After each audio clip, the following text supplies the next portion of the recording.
February the 14th. This meeting is being recorded live and is streaming on the District of Summerland YouTube channel, youtube.com, District of Summerland. All representations to council, written or verbal, will form part of the public record and be available to the public for viewing electronically or as a written record. Members of the public may access the meeting or participate in the following ways. You may attend council chambers in person. If you would like to do that, please register in advance of the meeting by contacting the corporate officer at corporateofficer@summerland.ca to ensure there's enough space in the chambers. You can watch the meeting live or recorded, as mentioned, on the YouTube channel. You can register in advance to speak during the meeting. Those are for the public comment opportunities under items 6 and 9. To do so, to register, contact the corporate officer again at corporateofficer@summerland.ca with your name, your civic address, and how you will be participating, whether in person, telephone, or Zoom. And our corporate officer will provide you with further details upon registration. You can also request to speak during the meeting if you haven't registered in advance and there is time. After everyone who has pre-registered, others will be given an opportunity to comment. The conference line can be accessed by dialing 778-907-2071 and entering meeting ID 506-489-9374 and passcode 485186. Are there any late items to introduce? Thank you, Kendra. I will ask for a council approval of the agenda, please. Councillor Traynor and Barkwell, all in favor? Thank you. And adoption of the minutes for the Committee of the Whole meetings on January 18th, 19th, which were budget meetings, and 24th, and also our regular afternoon meeting of January 24th. Anything glaring there? Okay, Councillor Traynor and Councillor Patton, all in favor? Thank you. And moving right on to delegations, 5.1. Our first of two delegations today is Doug Wall, who's with the Forest Practices Board. And he is going to speak to us about forest and range practices in the Trok Creek Community Watershed. Thank you, Mayor and Council. Hi, everyone. I thank you very much for having me today. I wanted to give Mayor and Council a bit of an overview of the board. I want to talk about a recent special report that the board completed on forest practices in water. And then I also want to give a little bit of an overview of the Trok Creek Community Watershed. There is a lot of complexities in terms of the land use activities within the Trok Creek Community Watershed. I don't have time today to talk in detail about the legislation that governs that, how the referrals work, how the district becomes aware of activities. We're going to touch on that a little bit, but then I'm going to talk about what can the district do? Like, where do we go from here? So first, if I can share my screen.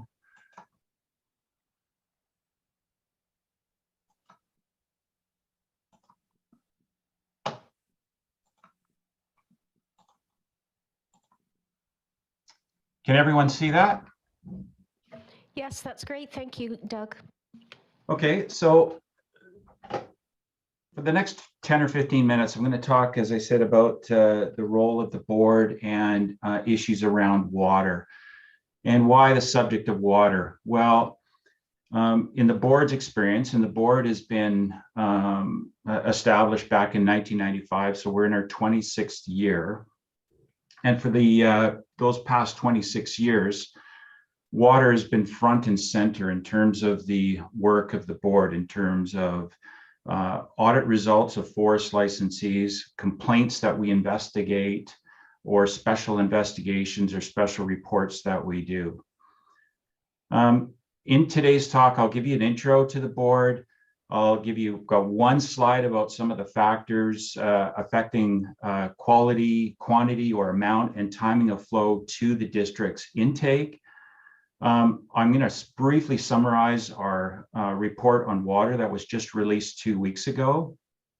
And as I said, I'm going to talk a little bit about the Trok Creek Community Watershed. And I'm hopeful that this is just going to be the start of a conversation that I think would be really good for the district and particularly the mayor and council to have to gain knowledge about the regulatory regime and the practices within the community watershed. And obviously I'm aware of the mining activity that was undertaken or started in 2019, and it created a fair bit of anxiety around because of the notification or the lack of referrals.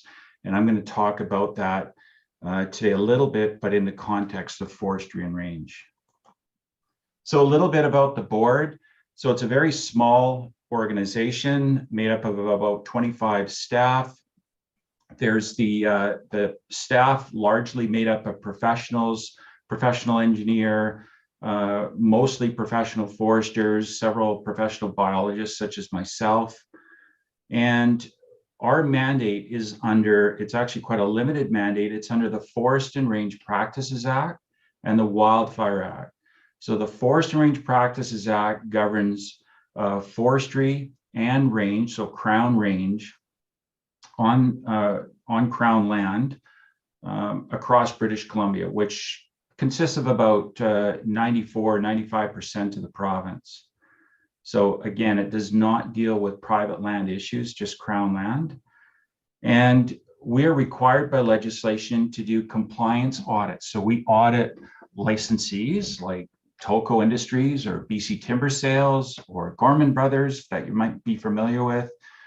We respond to investigations. So we, members of the public, might call in with a complaint about forest and range practices, and we're required to investigate those. Special projects. So where the board sees a trend of concern about certain types of practices like bridge construction, like range management, like water management or protection of fish habitat that I recently completed. We do a special project, and also appeals. So we have the authority to appeal administrative decisions or penalties levied by the Ministry of Forest, Lands and Natural Resource Operations. So just a bit of a primer here. Some of you will know this material, some may not, but again, it's just going to touch on some of the basics. Like many watersheds in the interior, the Trok Creek Community Watershed is a snowmelt dominated watershed, meaning that it's primarily dependent on snowfall for water and retention as opposed to rainfall. And we know quite well established that harvesting has pretty significant effects on the hydrological processes. So it can change the magnitude of flood flows or peak flows and the timing of those flows. And of course, where you have those larger flood flows, they're often associated with channel erosion, access roads, industrial or recreation, largely inputting sediment into streams, pathogens. So it's not only wildlife pathogens, so Cryptosporidium, E. coli, OH157, the pathogenic form of E. coli, from livestock and also obviously from humans. So other land uses, and we know that there's a plenty of other land uses in the Trok Creek Community Watershed.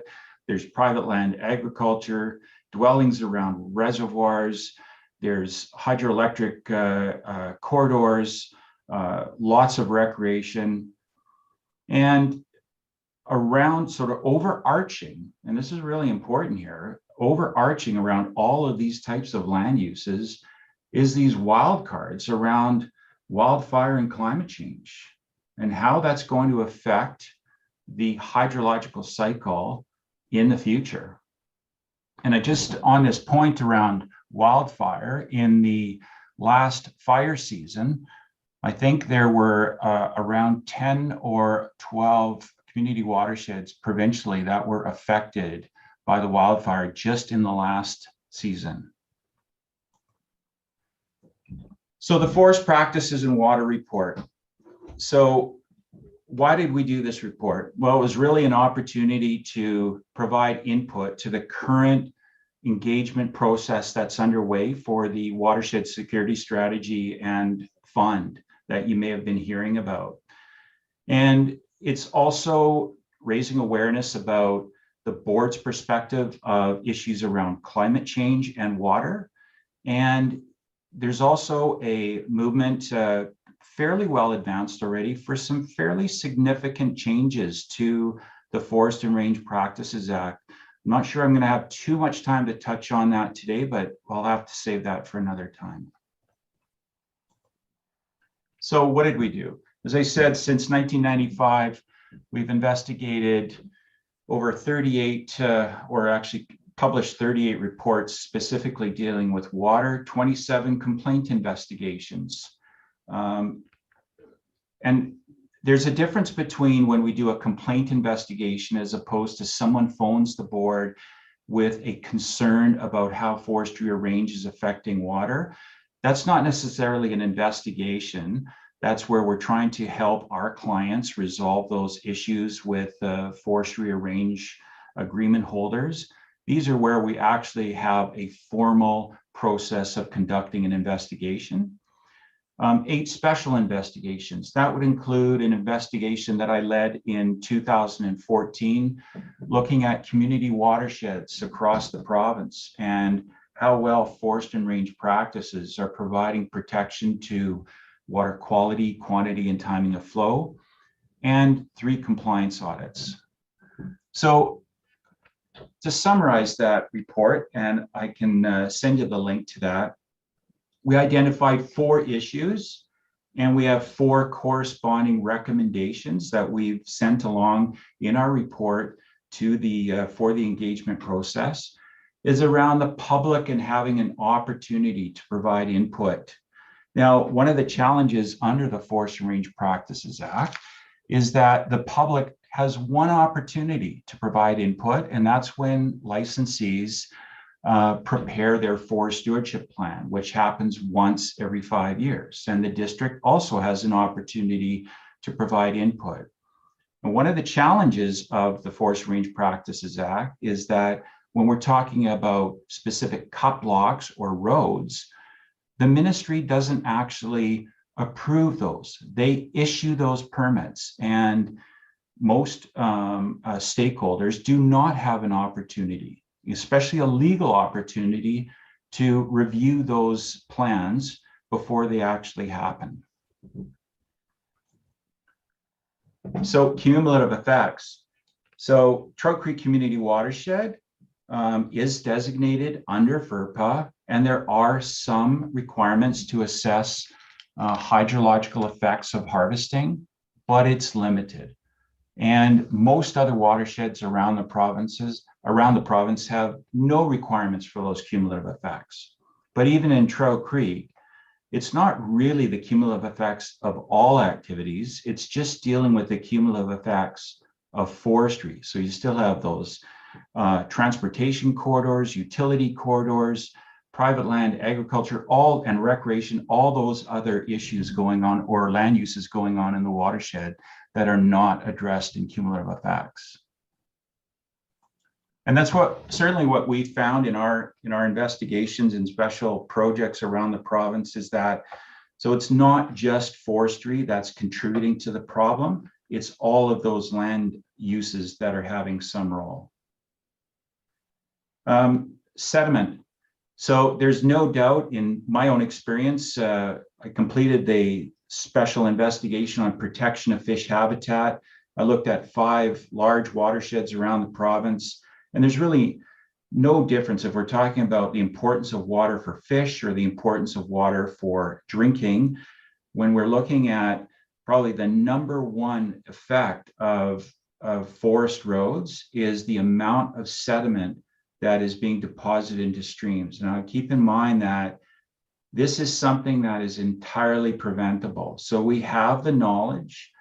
The challenge, I think, is there's been a breakdown really in the culture of good practices on forest roads in terms of containing sediment. And they're historical practices. So I'm really referring to practices prior to 1995, when the former Forest Practices Code came into effect. And so these might be activities that were in the 60s and 70s and even the 80s, and they're continuing to cause problems with the old roads that haven't been properly deactivated. So those are the four main issues that we identified. And again, our report has corresponding recommendations that match each of those issues that we identified. So this is a view of the Trok Creek Community Watershed looking towards the east. And you might be interested to know that there's around 466 community watersheds across the province.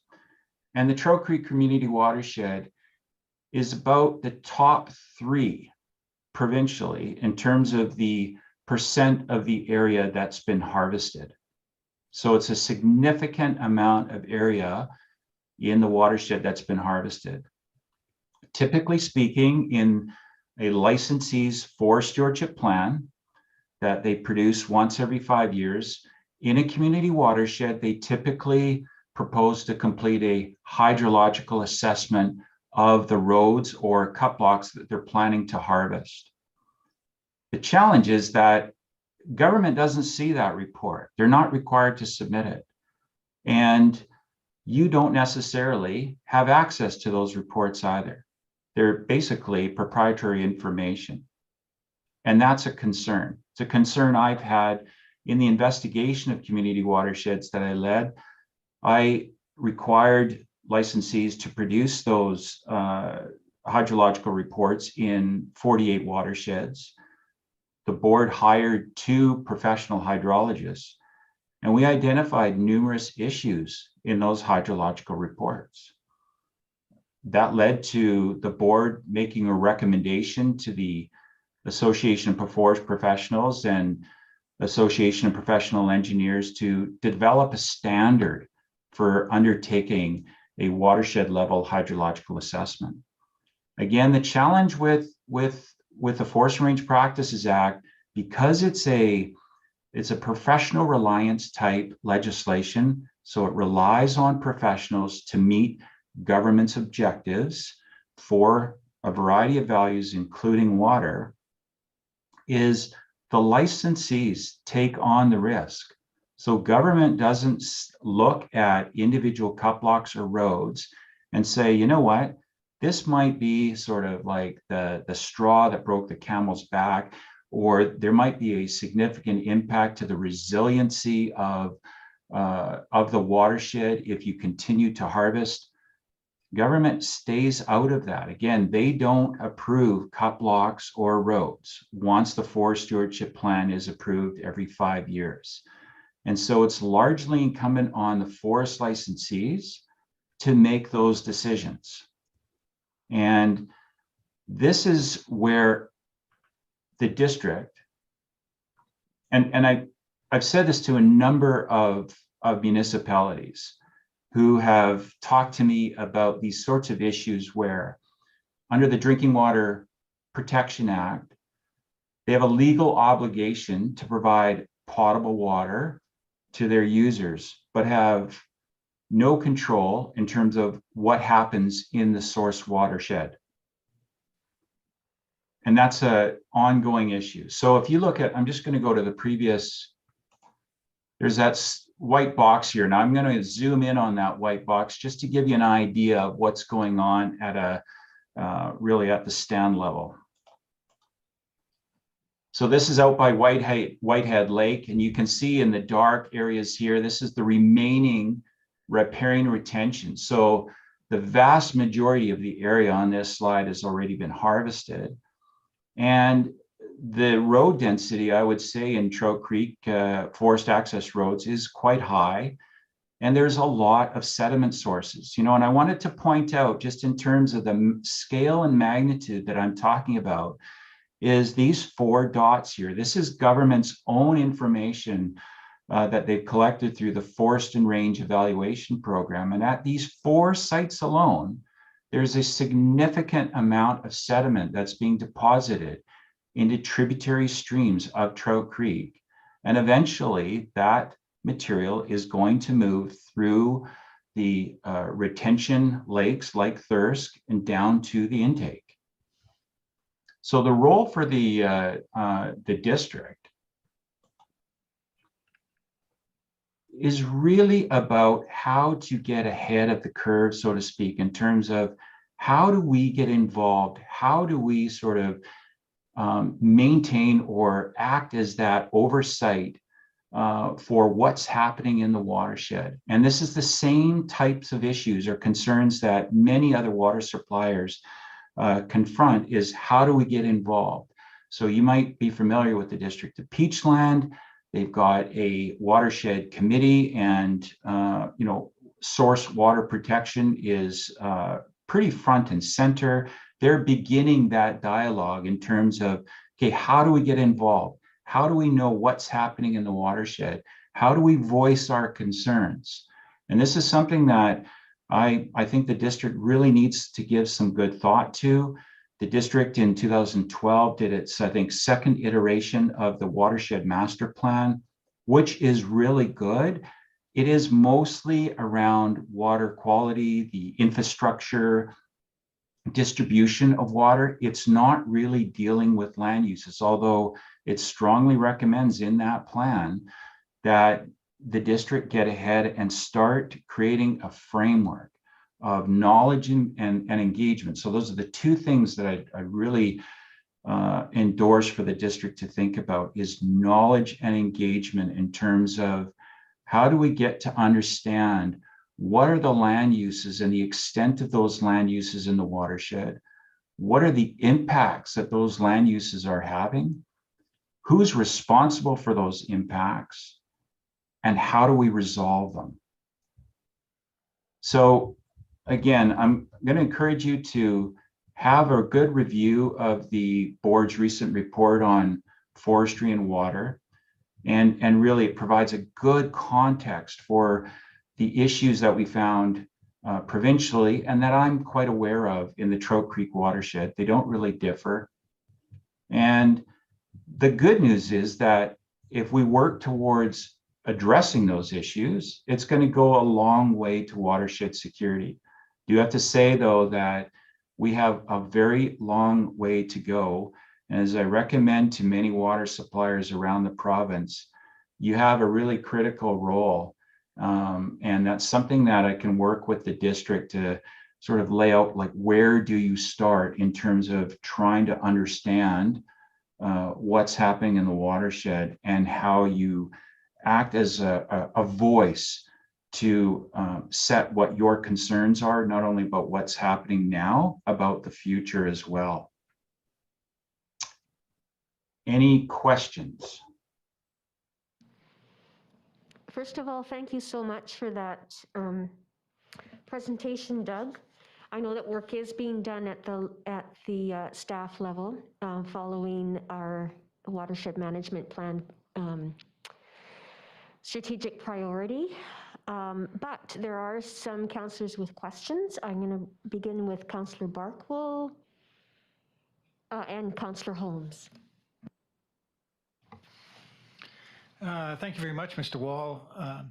It's a problem that you've articulated that we're all starting to become more aware of. It's a problem that didn't exist, so 25 years ago maybe, when logging was much less.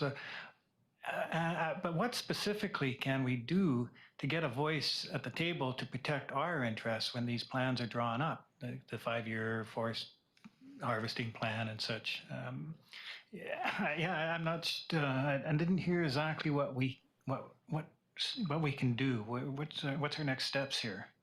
Yeah, to be fair, that is for I think another discussion. So really, the purpose today is to raise awareness of the board's work in relation to water. And I do want to lead on that you do have a role. It would take a bit of time to sort of lay out that. But what I'm really talking about, Councillor, is if you look at the Amarillo project, for example, and I think there was a fair bit of surprise about the lack of engagement with the district, and the district had to be in a reactionary mode. I'm talking about changing that, and I'm talking about engaging with licensees. I'm talking about engaging with the ministry, making it very clear about what your concerns are and what your expectations are.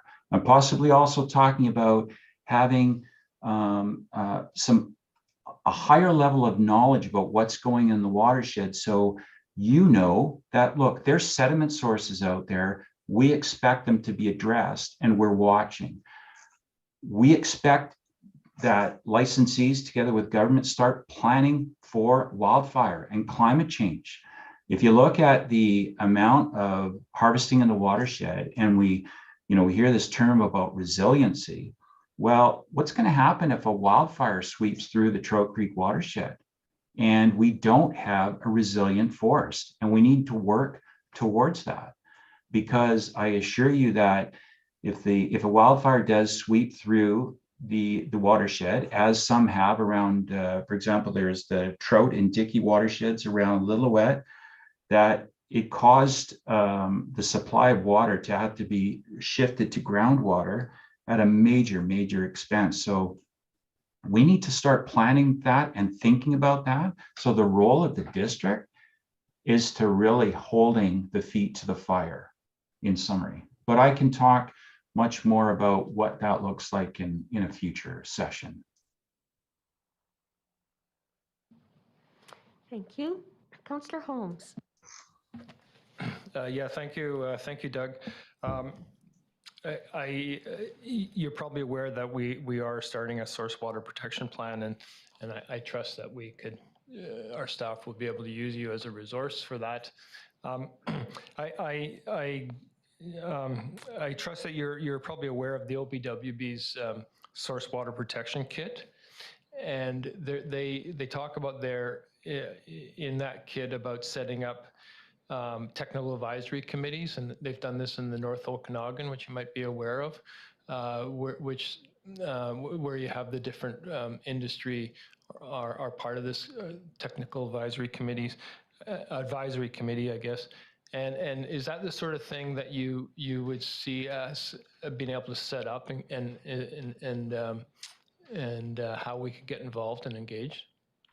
Yeah, that's part of it, and I did provide the water board with some input on those tools, but some of this requires a lot of technical expertise.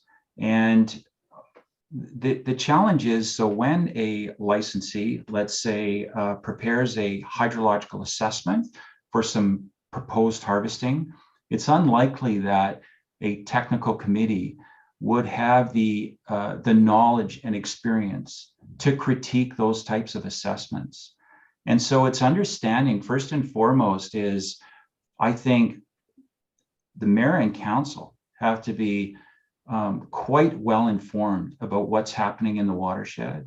And also district have to start developing that expertise. I'm not sure it's going to be successful for the long term to rely on a technical committee to have that type of expertise.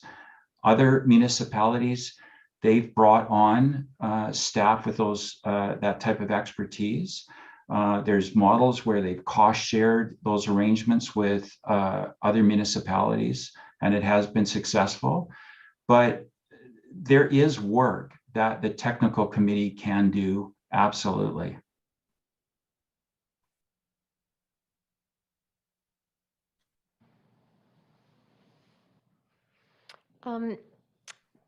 I know that council is aware of this, Doug. You mentioned the Watershed Security Fund and the work that you have done to contribute to that. Our local government association is having, on February the 25th, is having presentation by the working group that provided recommendations to the provincial government on that. So I'm not sure if you're aware of that, but it might be something that would be interesting to you to attend as well.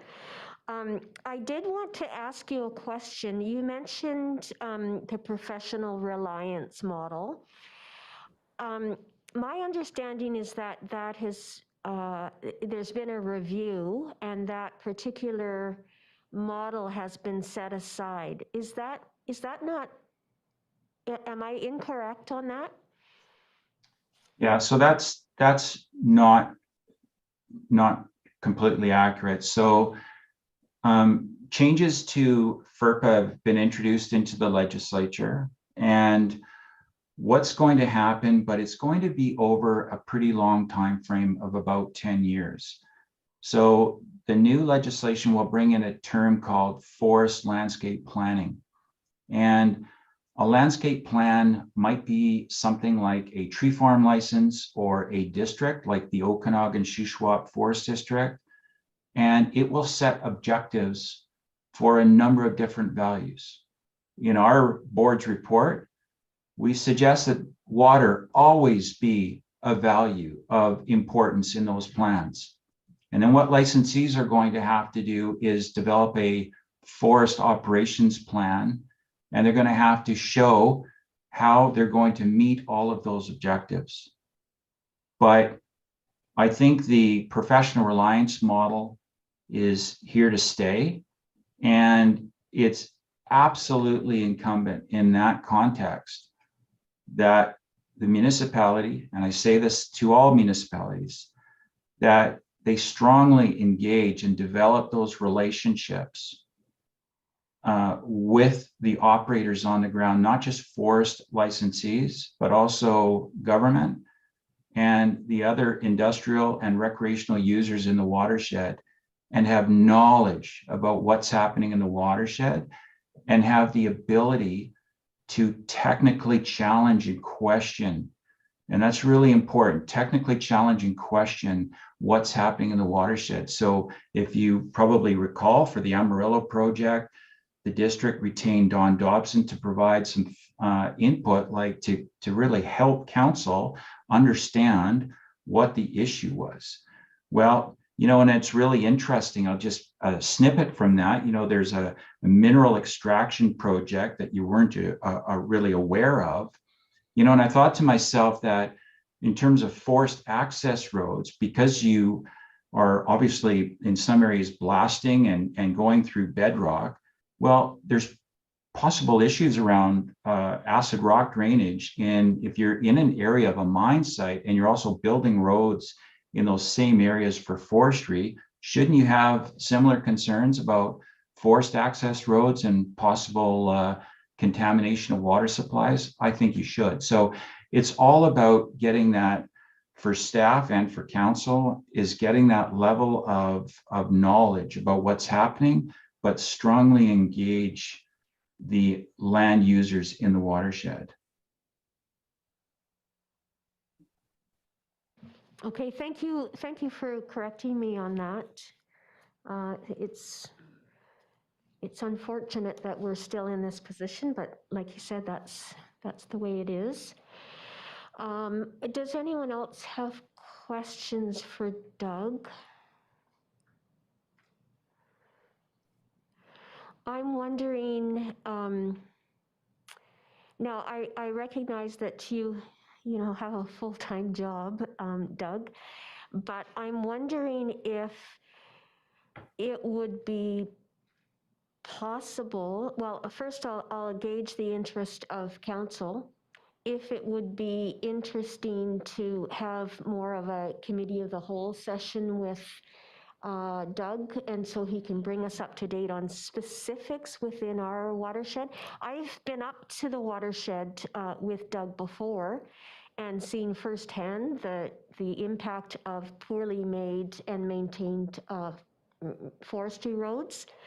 But that was just, that was just a snippet of what's going on up there. I'm wondering if council would be interested in having the opportunity to have a larger discussion with Doug, if that's something that he's able to accommodate in his schedule. Is there interest here? Councillor Holmes. I guess I would like to hear from staff. I think I'd like to see Doug work with staff a little bit, and so we have a better idea of how it is we can get engaged and how we can get involved, rather than just kind of having a unwieldy discussion and that might go off in different directions. If we could be a bit more focused, that might be a better approach. I don't know. Well, as we have at every committee of the whole, there definitely is staff participating in that as well. So I'm not suggesting that be a closed only to council session. I'll go to you, Councillor Barkle, but first Councillor Van Alphen had his hand up. Thank you, Madam Mayor. Just a quick question through to Mr. Wall. You referenced rangeland, so are you talking about range leases with cattlemen also? Right. So I'm not sure how many range agreement holders there are in the Trout Creek watershed, but I would say that the bulk of the Crown land within the watershed is used for range. That's correct. Because I know there's been a lot of changes in that industry also with spring ranges and fall ranges, higher elevations, lower elevations, and also more intensive grazing around interface areas to help with potential fire mitigation in the later parts of the summer when that grasses do dry up, so they have the animals eat more of it, I guess. But yeah, there's some interesting stuff there also, because I know also, I don't know who assists the ranchers in that area, but I know there's been a lot of work done with electric fences, solar operated pumps for water to keep livestock out of creek areas and what have you. So I'd like to have more knowledge on this too, and maybe a committee of the whole would be a great idea. Thank you, Madam Mayor. Thank you. Councillor Barkwell and then Councillor Trainer. I'd be very interested in learning more and which would help decide what we're going to do next. I'm particularly concerned about the impact of the clear cuts on flooding, and whether we've reached a tipping point on that yet or what. And I'm very glad that Doug has brought this forward and want to pursue it any way we can. All right, thank you. Councillor Trainer.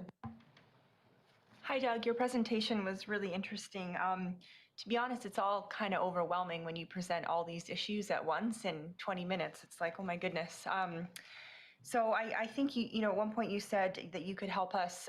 You said, where do we start? And I think that is good because this is a lot for us to take on, and it almost seems like this should be provincial responsibility more, and that we're kind of having to take it over. But I also understand that it's our drinking water, so we have a responsibility to make sure that we're taking care of it.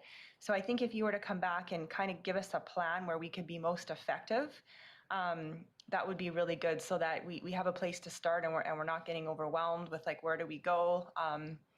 I think that would be really good if you could kind of focus us as a council, and we could come up with some specific ways that we could be the most effective. That would be good.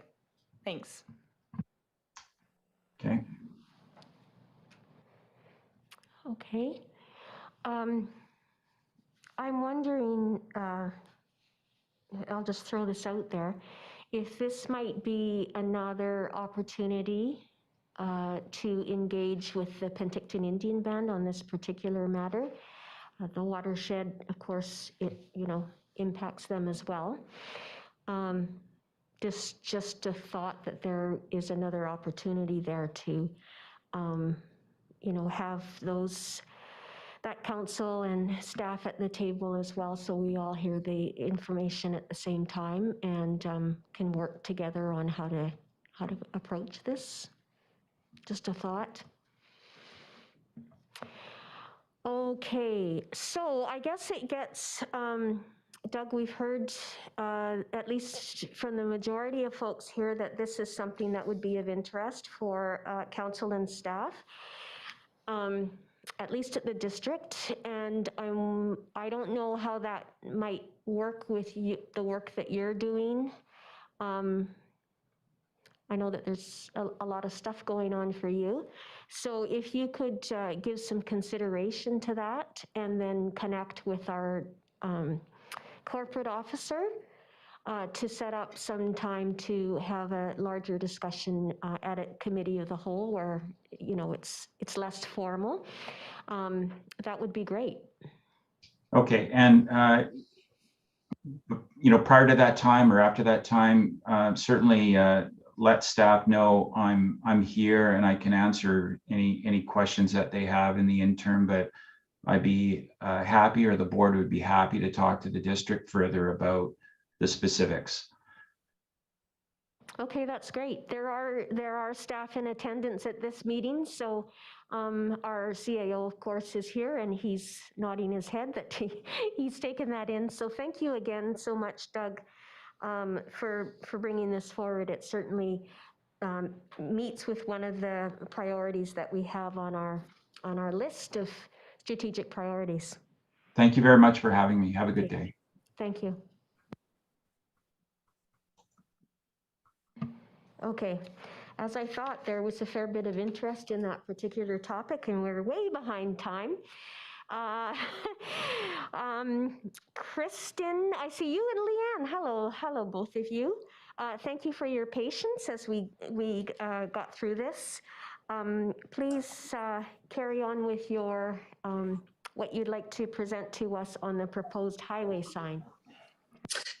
Thank you, Madam Mayor. I'm going to present today because Kristen's in an area where her internet's going to be cutting in and out.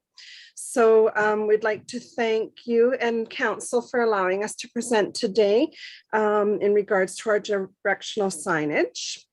If you don't mind, I'd like to share my screen.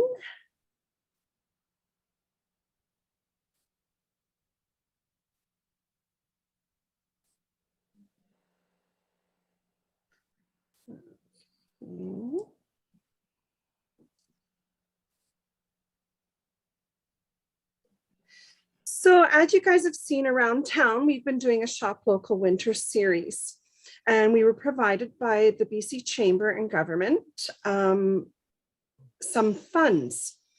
And we put in an application based on feedback from our chamber walk that we did in October. All activities must be finished by February 15th, 2022. And this fund should be distributed by March 31st, 2022. And we've had approximately $15,000 received for highway signages, which we would like to use as directional signage. We do have an option to rent signage or purchase legacy product. And we have taken in consideration the various signage options.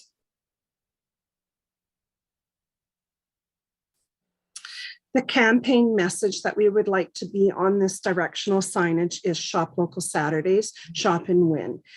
15 ways to support your locals this winter. Summerland, we got you.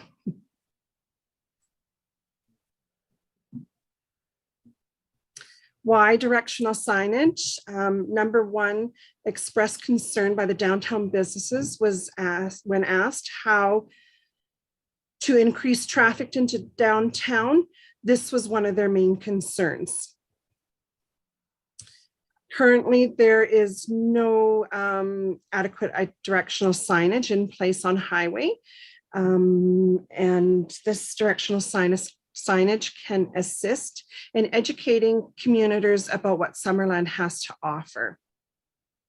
Funding will be covered fully by the the Summerland Chamber of Commerce through the grant that we received for Shop Local, and there will be no cost to the businesses or taxpayers. This would create a legacy product available to the district and chamber to continue to provide updated directional signage to benefit local businesses for years to come. To draw attention to our community, encourage travelers to explore Summerland.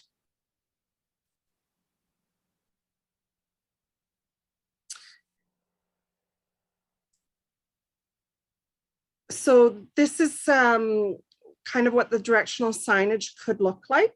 The design and construction, designed to allow Summerland directional signage branding guide, a standard 10-foot by 20-foot billboard. The sign will be approximately 3 feet above ground, built with 6 by 6 by 16 treated posts, which the posts will be permanently cemented into the ground. 2 billboards built will be in a V shape, braced by 2 by 8 planks.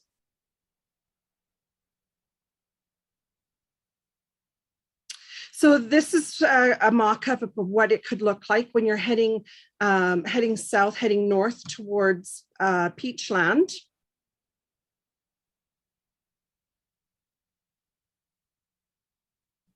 Actually, that's reverse, my apologies. This would be heading north towards Peachland, and this one would be heading south from the north end.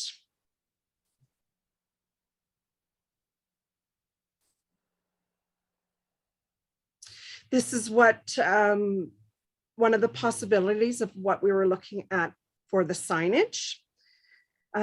30 plus retail shops, 19 wineries, 18 restaurants, 6 kilometers waterfront trail, 5 artesian galleries, 1 historic steam train, endless possibilities.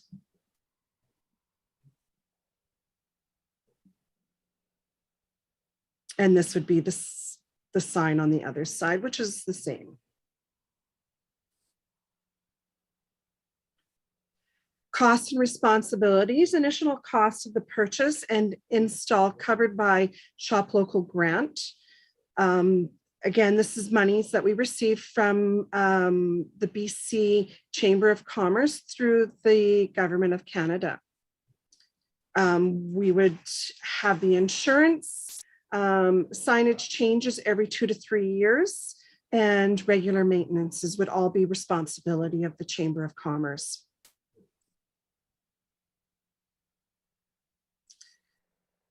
With council's approval to allow Summerland Chamber of Commerce to install a billboard. We won't call it a billboard, it's a directional signage along the highway to allow for directional signage. Council support in applying to MOTI for permission to use land for installing directional signage along the highway. District staff assistance in working with MOTI on approval of the land use along the highway. District staff assistance in building a signage usage agreement to reflect the purpose of the directional signage and identify responsibilities. The what ifs. If council does not support the request, the funds allocated for the project will be returned to Shop Local grant program. They cannot be used for any other purpose. If MOTI doesn't support the current location, review of other locations will be done. Example, chamber grounds, private property. If council or MOTI have feedback on sign designs, we are open to all feedback and willing to work with the parties to come up with concept that meets all parties' objective. We see this as partnership project. What if sign is damaged or requires repairs? The chamber will be insuring the sign as part of the initial investment. The project will continue to fall in the chamber's books unless another agreement is reached in future. The next step is to complete the purchase by grant deadline. So we have a grant deadline of February the 15th. Ask MOTI permission with district staff assistant. Apply MOTI for permission to use land identified in proposed location. Final design and agreement review with district staff, the final design layout, develop signage usage agreement with the district. Install the sign. Installing of signage and associated public relations to promote project to community. Thank you, guys. Do you have any questions? I'm sure that there are questions, Leanne, but I'm hoping to hear from both you and Kristen that you're able to attend the next part of our meeting, which is where the staff will bring forward the request for decision, and that you're open to us asking those questions after we have heard from staff as well. Does that sound okay with you? That sounds good. We will be here. Oh, Kristen has a Okay. question. Okay, Kristen? Hi, Madam Mayor, and I apologize. I'm actually away in Mexico right now, and the service is not very good here. So I'm really glad that Leanne was able to step in and do this presentation for me. I just wanted to do one point of clarification. In the presentation, the design of this signage is up for discussion with district. We're very much open to working with our partners between MOTI and yourselves to come up with something that works best to fit the directional signage program that you already have in place. So while we're doing a shop local and we're doing a couple other things, that's not necessarily going on the sign. It's really meant to be directional signage only. It won't have any kind of, sorry, my camera's moving, any kind of promotional pieces on it at any time. It's just directional signage. So I just wanted to make sure that that was really well understood, because I'm sure that will bring up quite a few questions, but I just want to assure you on that. I am able to stay for the next staff presentation as well, so you can ask questions then as well. Good, thank you for that clarification. And I'm glad that both of you can stay on and that you're willing to wait, and so we can have a discussion amongst all of us with having the information from staff in advance of that. Okay. Do we have anybody waiting to comment publicly? No, we don't. Okay. So we'll get right on to the first of a number of business items, and that being the Chamber of Commerce Highway 97 Tourism Directional Sign. I will pass this over to Brad. Thank you, Your Worship. I don't have a lot to present other than what the Chamber has already provided through the delegation. Just a couple of things from staff's perspective. As Council is aware, we have a sign bylaw that governs our regulation and policy with regards to the treatment of signs within our community. And in our interpretation of the sign bylaw, this type of signage is referred to as a third-party sign, as defined under the bylaw. And section 3.1 of our sign bylaw states that signs that are prohibited in all zones, that all third-party signs are prohibited in all zones except as permitted in section 4 here and as a district-sponsored wayfinding or directional sign program. So that's the reason why the proposed resolution is worded the way it is to, if council does want to consider this as part of a directional sign program, it could be exempt from that section, which is basically prohibiting it as a third-party sign. And then also I just want to point out that the Ministry of Transportation and Infrastructure approval process still has to be completed. They have a highway use permit process they use for these type of requests. However, I do want to clarify for council that that MOTI does have a piece of legislation that restricts the placement of billboards within the highway right-of-way. The type of sign may have change in terms of design if they consider that this is a billboard as opposed to a directional sign. Then there might be needing for design elements or design changes in the future. But they do allow for a service and attraction sign that would be related to this type of an application. And similarly, it was the same process that we went through with the electronic sign as well as our entrance signs, in which we got permits for those existing signs we have in place, which is more of a community-oriented type of directional sign, which maybe this would fall under as well. So those discussions still have to occur with ministry. Yeah, but happy to take any questions. Okay. So at this point, the floor is open, I guess, for questions for Brad or other staff, and also for the chamber representatives that are with us today. Councillor Holmes. Thank you. Yeah, I have quite a few questions, but I'll start with just the timing. And so if a decision has to be made by tomorrow, if the request has to go in tomorrow, but then what if Modi then comes along and says, well, that this type of sign won't work and you have to change, does that still fit with that original application, the chamber's original application? And I'm just wondering in terms of what the timeline is for when the design has to be completed and when it has to be installed. So I can take that question. Thank you. So as for the deadlines, we are unfortunately having to place the order by tomorrow. However, we do have until March 31st to complete the order. If there is a design change, if Modi does come to us and say, you know what, we want some kind of different style, we can work within those parameters up until March 31st. If they say to us, you know what, we absolutely don't want anything of this style, we may then just have to pull it and say, okay, then it's not going to fit with this funding source, and that would just be the reality of the situation. We're hoping that we have some flexibility. If we place the order tomorrow and they say, you know what, we want you to reduce the sign size down by 3 feet, that's completely fine. It's if they were to turn to us and say, you know what, we don't want any kind of structure whatsoever, and we want you to do, you know, post signs on the, you know, the light stands, that's a completely different style and it would no longer qualify for. So.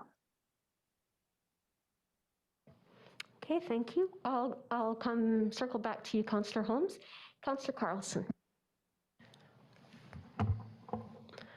I still don't quite understand the timelines, but I think it'll all come out soon. So we know that directional signage is needed. It's something that's been talked about downtown plan. It's something that's been talked about by pretty much everybody all the time. So it's exciting that you have a grant that's been received for this, and I don't think we should pass up that opportunity. I guess my first question is, why only one sign in one place? Why not, you know, $15,000 is a lot of money. So why not 4 signs, smaller signs, more strategically planned or easier to actually read and follow? We've already got 2 signs that say, welcome to Summerland, welcome to Summerland. And so I'm just wondering, you know, if we follow that theme, why 1 and not more? Great question, and thank you for that. I would love to have more. I think when I first reached out to Brad with the exciting news that we received this funding, I had a lot of different ideas of what we could do, but I didn't understand necessarily what all of the different signage regulations were within the district. And so after our discussion, we talked about many different things, like the style I mentioned earlier, where we would have the style on light posts and whatnot to direct people when they're sitting at stoplights and whatnot. And through my discussion with Brad, it was talked about that the process to get those approvals is a lot harder and a lot more onerous than to go straight to MOTI to ask for property use. We don't have to go as large as 10 by 20. The reason we chose that was so that we could actually it's actually 2 signs, it's double-sided, so it hits both sides of the highway. Instead of trying to get permission to get 2 different placements, we decided to double it up so that we got both signs in the same spot, just to kind of relax the potential of of them saying no. But however, we are very open to other sign locations. It was just from the conversation that I had with your district staff that was identified as the best possible place. If through working with staff, they identify 4 or 5 places that we could do a series of signs, I would be absolutely open to that. And I don't think it really changes the application was for directional signage. If we can get 2 on the north and 2 on the south, I think that still meets the obligations that we have with our grant, and we're open to that. Brad? Yeah, thank you, Your Worship. And actually, thank you, Kristen, as well, for filling in on our discussions. It was a recommendation of myself as well. A lot of this, my recommendation came from the discussions we've had at the Downtown Neighborhood Plan Task Force, where there was a specific need for directional signage at Rosedale off the highway. That was indicated from the Downtown Neighborhood Plan Task Force that that's an intersection that needed special gateway entrance signage to direct people from the highway corridor to the downtown core. So in our discussions together, that was definitely, knowing that I had those discussions in the back of my head from the committee, the kind of the path I was probably telling the chamber to move forward on. So again, this is council's decision. If we want to go revert from that course and go to multiple signs, then by all means. But I was just thinking about those comments from the task force. May I follow up then and ask? So that said, between the current existing electronic sign and that intersection, there's quite a stretch of land.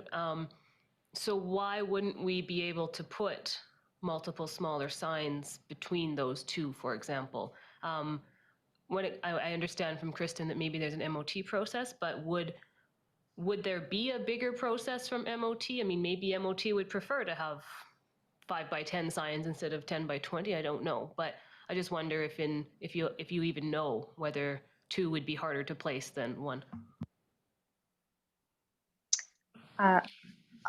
I don't know if Brad's going to take that one. I personally don't know. It was recommended to do the V shape just so that we could go get both sides of the highway covered. I'm not sure if they do. I would assume that they do smaller V shapes. We can certainly, what we want really to do is to get the permission today to allow for the idea to continue to flow and work its way through the different system between MOTI and with our grant and whatnot. But we're absolutely, if I can get more signs on that highway and it's drawing more people off the highway and into the downtown, then absolutely we'll utilize the funds as best that we can. There is a lot of space there, and I would assume that more than one would work just fine. I don't know if that would require additional insurance. That's the other thing to consider, is that additional cost for insurance and maintenance and whatnot. The more signs we put up, the more cost it bears on the chamber moving forward too. Brad? Yeah, I think that's part of the presentation and discussion today, is that there's many different ways we could design this with the chamber's grant process. My initial recommendation was maybe a more substantial sign that would have some longevity to it. That was some of the feedback that I was giving them, that at one point, like, they were considering portable signs, which from my perspective, I'm not a huge fan of, because they get blown down in the wind. They could be considered unsightly, and they could perhaps proliferate the highway corridor. So, these are all open on the table discussions, but I would suggest that to council, my recommendation would be a more substantial sign that could be placed on the highway. I'm going to go to Councillor Barkle now. The first thing is, I think that Kristen's already addressed it. The sort of the mock-up she did had the orange and background and stuff. I don't think that really fit with our design scheme, but you said that was just to, like, get something on paper as an idea, and that you would work with staff on the final design. Is that the correct understanding? Yes, that's correct. Yeah. We incorporated some of your design style already, and with the blue swoop at the bottom, but we're absolutely open to designing something with staff that works. Okay, thank you. And that being said, I don't really think most people like large billboards other than the people that own them.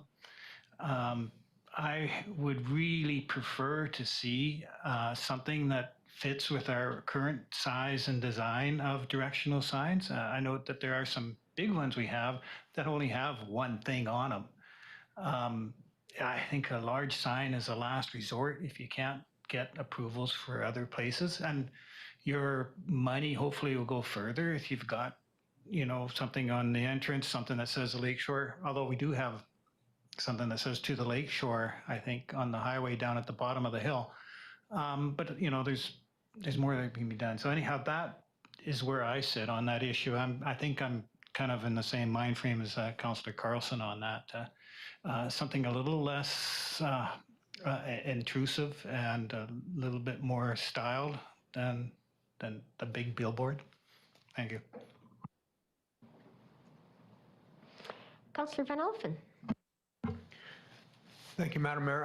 I don't know. I think I'm leaning the other way. I'd like to see something that's relatively substantial on the highway, colorful, directing people to our downtown core. I think that's what the downtown task force identified is lacking, is how to get these people off the highway. You know, I understand the Rosedale 97 gateway, but I think we're also missing the Prairie Valley 97 intersection also. You know, how far down the hill can we go? Do we go to the pullout in Trout Creek? You know what I mean? Like, I just think it's something that's been lacking for years. Previous councils, we did the Giant's Head electronic sign on both ends of town, but I just don't think it's enough. And I like this idea, and I think it's, you know, it can be changed with time, but you know, I think the initial purpose of it all is to get traffic flow to the downtown core. Thank you.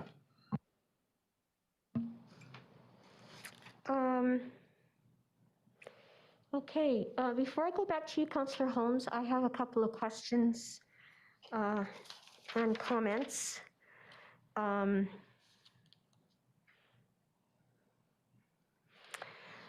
happen to be, well, with Councillor Barkwell in the whole billboard thing, and I know that staff already knows that. I absolutely detest the billboards, the billboard size that you see as you enter communities to the north and south of us. Having said that, though, if we were to have some modification in the size so that it didn't look like a billboard, I know that it, well, you can't get away from it. When it's 10 by 20 and it looks like a billboard, it is a billboard. And I would like to see something that is more in line with the directional signage that, the wayfinding signs that we have worked so long and hard on in developing within Summerland. And I know that they're all downtown and it's not on the highway, but I like that cohesiveness.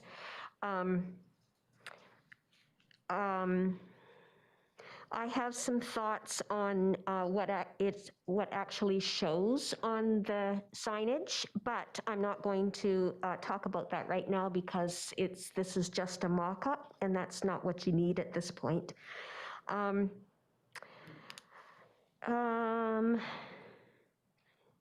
Money for. Oh, I wanted to ask you a question. In the presentation, you mentioned that your thought at the chamber is to have the signage changing every 3 to 4 years.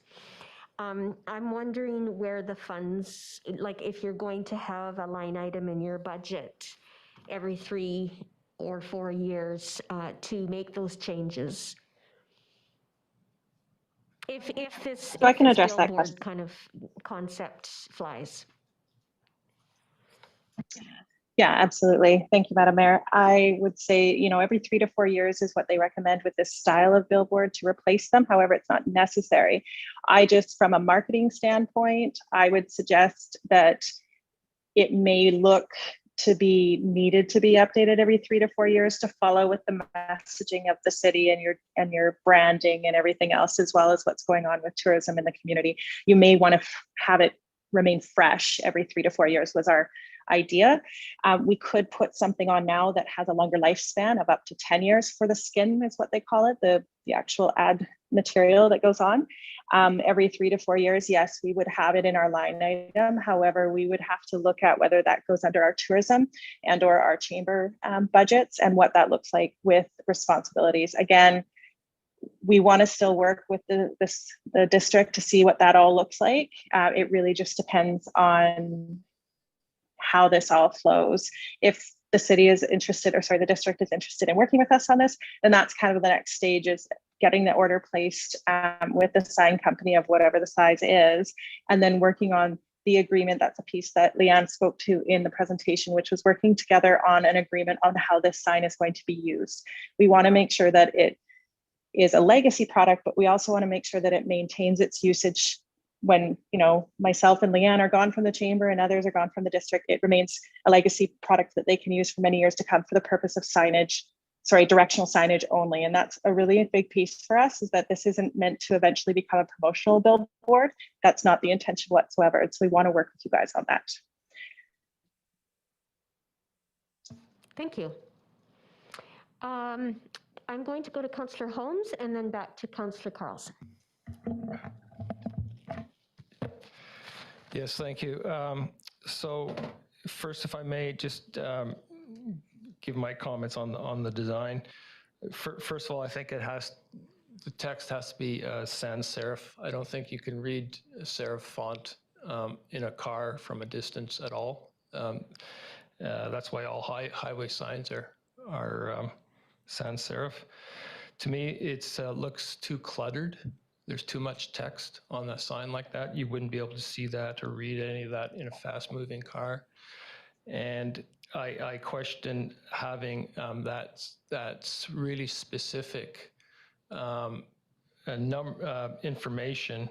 You know, the number of businesses, the number of this. I think it's all going to be out of date before the paint dries. So I think those are three things to keep in mind. And saying that, I tend to agree smaller, more multiple sign with less information on would probably be more effective. I get a feeling sometimes that, you know, I thought the electronic signs were put up how many years ago to draw people. The purpose of those was to draw people in town. So, well, if that's not working, maybe we ought to be looking at why that's not working and fix those problems. Rather, I get a feeling sometimes we're just kind of throwing mud on the walls, hoping something's going to stick and something's going to get people into town. And I completely understand where you're coming from. You know, we've heard I've heard numerous times, we've all heard that the best thing about Summerland is that it's off the highway, and the worst thing about Summerland is that it's off the highway. So I understand what you're trying to do. I understand you're trying to deal with it, but I think you know, we've just approved a grant and aid for tourism promotion, strategic planning, and maybe this should be part of that. You know, I just feel like kind of the gun is at our head because we have to make a decision now to get this grant funding, but really, you know, do we know is this the right thing to do or not? So you know, that's, you know, I just put that out to everybody involved. I totally understand, but I'm just not convinced that we really know what we're doing. Councillor Carlson. Thank you, Councillor Holmes. Again, it follows on what you've just said, and I think if we're talking about funds, it's really great that there's money here for a shop local initiative. I'm thinking that we need to make it bigger than that. And we need to have multiple signs. And one of them is going to be about the adventure you're going to have when you come to Summerland. It's adventure. Come to our new adventure playground, climb Giant's Head Mountain, ride the steam train. Those are things that people want to go do. And those are the things that are going to draw families off of the highway. Environment, come use our EV charging stations, come check out our new solar array. We won this climate award, sustainability award. Summerland cares about the environment. And then we need to have the one about shopping and the one about food. And that would be just me throwing an idea out there. Not saying we don't want to move forward on this today and do something, but I do think that we need to take some themes, stick them together, tell people why they need to make that turn, and do it in a sequence so that they have a second to read what it is that we're offering them. So I think that's all I'm going to say for today. I really, really appreciate you guys being here to bring this forward, and I know you're trying to do all the same things we're trying to do, so we just need to make sure we do it really well together. Thank you. Just one final comment. I'm not going to comment about the sign. I said a few minutes ago I wouldn't do that. My thought is that if we're going to have, if the whole intention is to bring people downtown, then a photograph of a private property that is not downtown doesn't really make any sense to me. Having said that, though, why do you even need a picture at all? The whole idea is to get people down so they can experience the wonder of downtown Summerland and all of the, you know, all of the things that are in the outlying sections of Summerland as well. So that's that. Unless there are any other comments or questions. Oh, Kristen, please go ahead. Thank you. I just wanted to clarify, when we put together this proposal, when Brad and I had discussed it and Leanne and I discussed it, what we put together for a mock-up was only a mock-up. We absolutely recognize that we have partners to work with to come up with something that fits with the intention of the project. So please don't get too caught up in the pictures or the text or anything like that. It absolutely will not be that at the end, but in order to give you guys a visual of what it could look like on the street and that type of thing, that's what we did, is we put it together as a mock-up. That was our intention with that, and truly just that. However, having said that, the intention of the 30 restaurants, the 18 wineries, the yada, yada, yada, that was actually intended to be multiple signs, was our vision at first, so that when you're driving in, you see 30 restaurants, 15 wineries, 20 this, and it gets you excited about things that you didn't even realize Summerland had.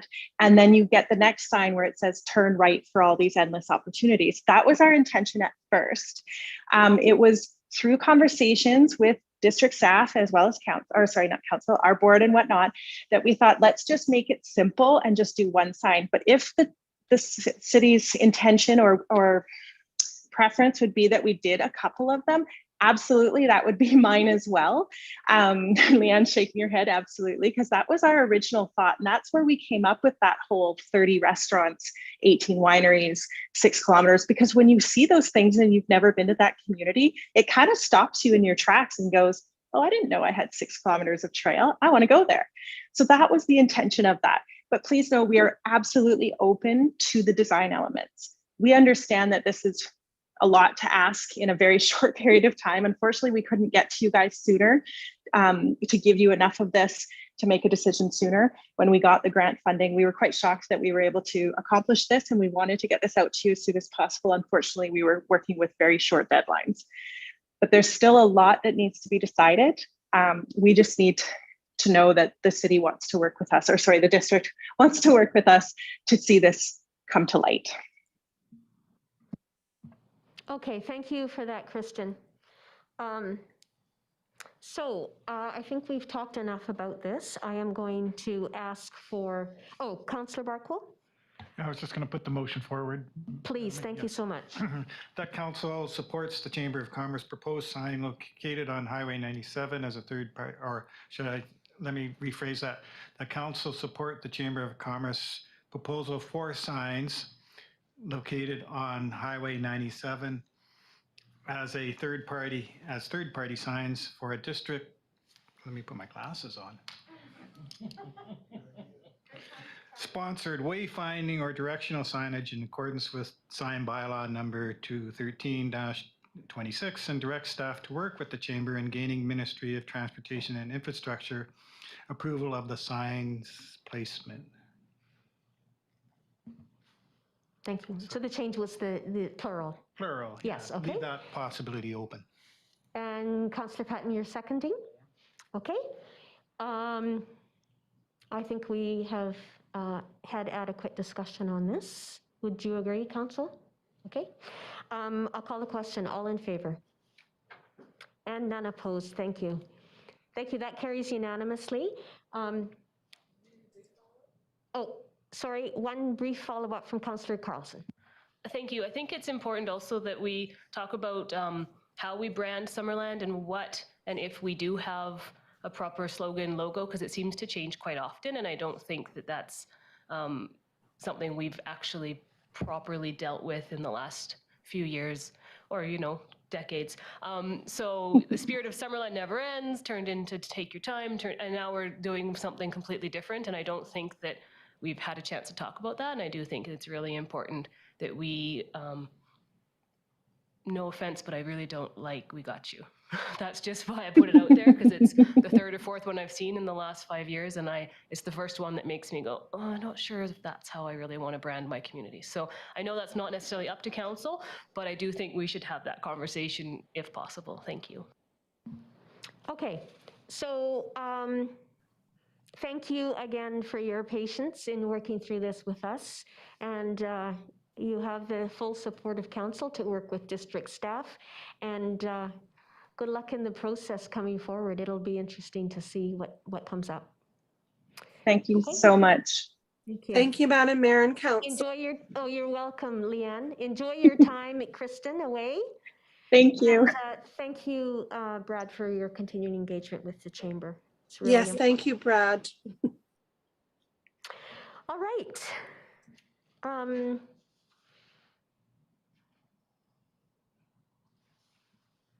Okay. 7.2, letter of support for the Okanagan-Similkameen Stewardship Society. And I think that's Kendra. Yes, it is. Kendra. Thank you, Madam Mayor. So the Okanagan-Similkameen Stewardship Society is requesting a letter from council in support of their application to the Okanagan Basin Water Board for their community-based approach to yellow flag management and riparian restoration in Summerland project. The society is seeking funding from the OBWB to engage approximately 200 Summerland residents in a strategic yellow flag iris management project along Eneas Creek. The society is wanting to remove yellow flag irises along sections of the creek, as well as provide information on invasive plant management, encourage residents to report invasive plant locations, and manage invasive plants on their property by conducting site visits or providing invasive plant management plans to those that are interested. And Leah McKinnon, she's a stewardship biologist with the society, is on the line for any questions council may have of the applicant. And with that, I'm happy to take any questions. Great, thank you for that. Questions, council? Councillor Holmes. Yes, thank you. So my question, a two-part question, I guess, is do you need all property owners along the creek to participate in this project for it to work? And if not, then how do you ensure that it just doesn't, the spread doesn't continue? And will you need the support of the district to get people participating? Thanks. Leah, I'll deflect that question to you. Okay, thanks for the question. Ideally, we would have everybody along the creek on board and wanting to manage yellow flag on their properties. It is currently not a problem in all areas of Eneas Creek. So it's mostly a problem further north-ish up in the Garnet Valley. And it doesn't go all the way to the reservoir either. So it starts, we're pretty sure we know which about where it was planted, and it was purposely planted by a landowner before it was labeled as a noxious. It's a very pretty plant, so it was sold as a garden variety. So there's a few properties that have a really bad infestation, and then further down the creek there's a spotty infestation of yellow flag. So we already have 2 of the 3 landowners where the infestation is really bad that are on board and want to control the yellow flag on their own properties. And we're really hoping that between our society and the 2 landowners that are already there, they'll be able to talk to their neighbor and get them on board. So, I mean, that's in a perfect world. If the other landowner isn't interested, then there will still be a source infestation, so it will remain a problem. But we will be able to significantly reduce the amount of seeds that are coming down into the rest of the creek. So it should slow the infestation along Aeneas Creek. It should still be a worthwhile project, but whether or not we'll manage to get rid of every single plant, every single plant of any invasive species is pretty unlikely. So we're probably not looking at totally getting rid of all yellow flag, but making a start at it. And the second part of your question, yes, thank you. Sorry, was about district support. Yeah, and what district support? Yeah, and we really want to work with willing landowners who are interested in managing the yellow flag on their properties. So we're not looking to force anyone to. It's really going to be an informational campaign and reaching out to willing landowners. So we're not looking for ministry to support to help us force people into anything they're not interested in. Okay. Councillor Van Elfen. Thank you, Madam Mayor. Hi, Leah, Marty, your favorite chicken farmer. I've had wonderful experience with this society on our property, fencing, and last fall, summerish, we planted all those trees along the creek. So looking forward to this spring. Question actually, would we be able to put out like permanent signage at the entrance of Garnet Valley, identifying what it looks like, what this plant looks like, and just be aware of to other landowners that may not be aware, and maybe just to help that educational part of it, just so people know how to identify it, and and telling them that it is a noxious weed that shouldn't be there. Maybe that'll help with eradicating it. Thank you.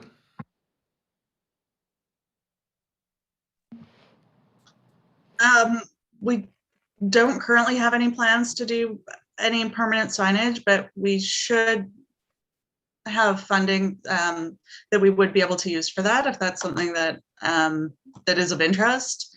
It seems like there's a bit of a process to getting the signage approved, but that's certainly something we could look at if there's interest in it.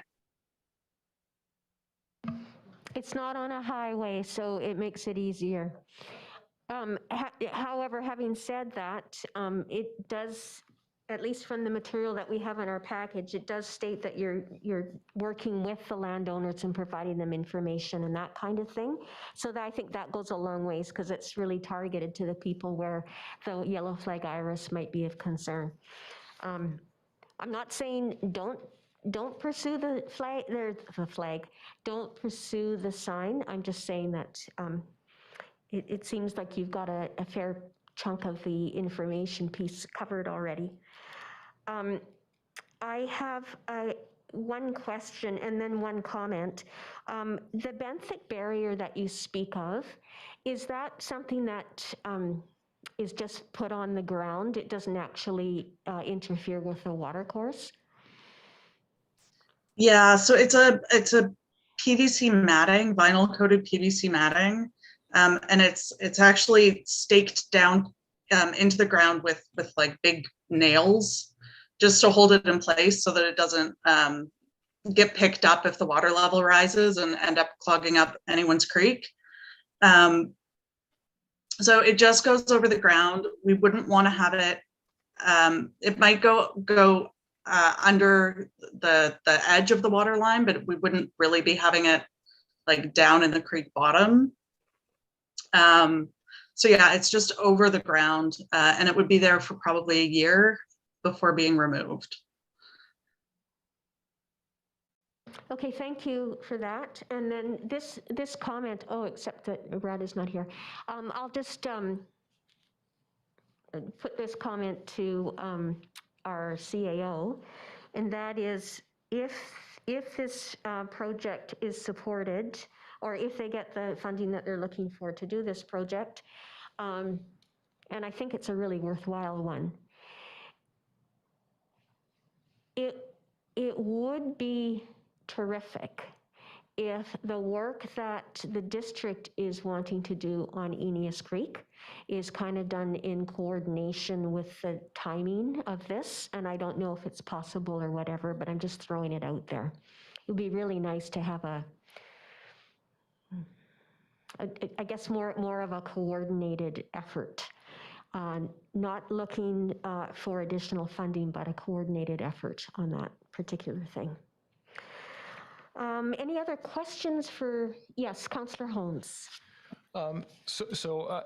You did receive some funding from the South Okanagan Conservation Fund, I believe, and I'm just, so presumably you'll be able to go ahead with the project at some scale, even if you don't get the OBWB funding. How much, I guess, how much more do you need to raise to be able to do the full, what you fully envision?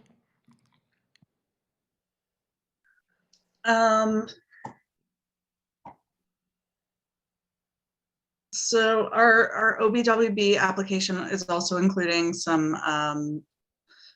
educational outreach workshops that are not just located in Eneas Creek. The total we're asking for from OBWB is, I think, 20,000. But we wouldn't necessarily need all of that to complete the work. We did get some money from the RDOS. So even if we don't get anything from the Okanagan Basin Water Board, we would be continuing with the project. It's just, it would be a scaled back version. Okay, great. If there's no further discussion, oh, Councillor Van Alphen.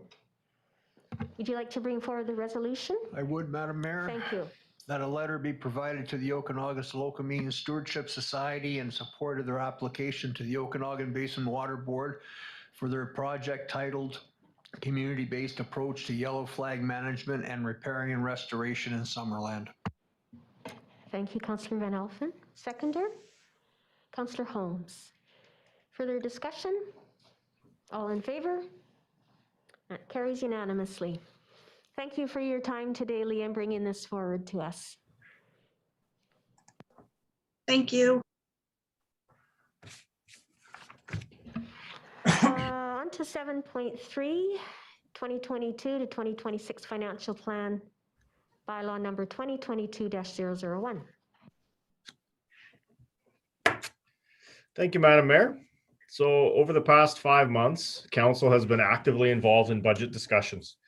October and November focused on the district's 3 utilities and included a virtual open house on December 2nd, prior to Council adopting utility rate increases of 5% for water, 4.21% for sewer, and 2.51% for electric. January and February's focus has been on the general fund, and based on these discussions, the proposed financial plan includes a 4% property tax revenue increase. The general fund budget was presented to the public at the district's February 3rd virtual budget open house. The district has received 1 written submission from the public in relation to the overall budget, with the resident noting they're in favor of the Giants Head Road and water infrastructure reconstruction project. Now, the financial plan before Council includes 2 alterations from the original budgets that were presented at those open houses. The first change is based on request for proposals received for the wastewater treatment plant UV disinfection upgrades. The capital budget has been increased from $280,000 to $352,000, and that project is fully funded by DCCs as costs did come in higher than originally budgeted for. The second change relates to washroom upgrades at Rotary and Peach Orchard Beaches. The original general fund 5-year capital plan included these two projects to be budgeted for in 2025 at a total cost of $280,000, all to be grant funded. In 2021, and so last year, the district had applied for a grant which we were unsuccessful for. However, we were recently notified that additional funding was being allocated to that grant program and that our submission was now approved. So in order to ensure the project meets the completion date criteria, staff have moved that project from 2025 to 2022 to make sure that we hit those timelines. And again, that is $280,000, 100% grant funded. The overall impact of this financial plan to a residential home assessed at $791,469 is $168 annually, or $14.01 monthly. The increase is broken down as follows. So property taxes, $67, water, $41, sewer, $18, electric, $42. And it should be noted that these increases are the gross amounts. So if residents are diligent and pay their monthly utility bills on time, they will receive a 10% discount, which then will lower the annual increase from $168 to $158. So with the public engagement component now complete, the district's 2022 to 2026 financial plan bylaw is now ready to be considered by council for first readings. And that concludes my presentation, Madam Mayor. Thank you, David. Any questions on this? Not really any surprises. Councillor Barkwell. So implicit in all this is that our the ratio of the multiplier, you might call it, for the various classes of property taxes will stay as in previous years? Through Madam Mayor, the property tax rates and the multipliers and all of those fund tax calculations will be brought before council in probably the next month. And at that point, council will have those discussions as whether or not they want to continue to set the multipliers where they're at or where they've been historically, or if any changes wants to be addressed.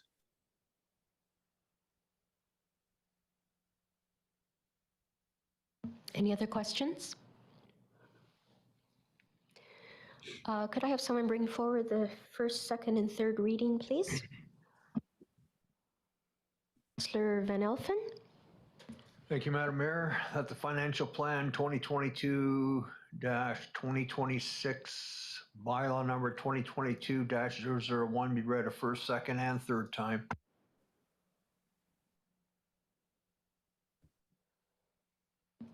Thank you. Seconder, Councillor Patton. All in favor? Great. Thank you.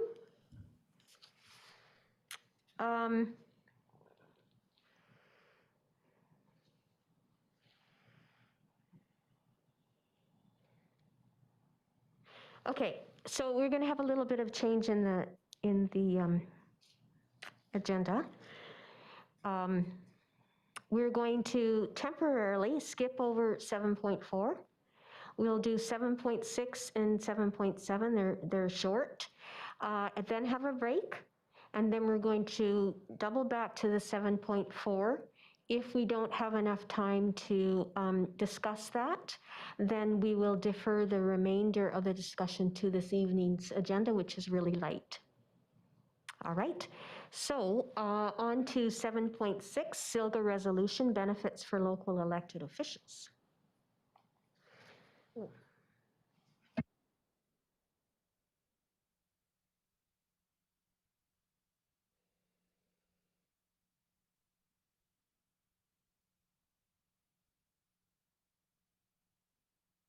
Sorry, Council, I need to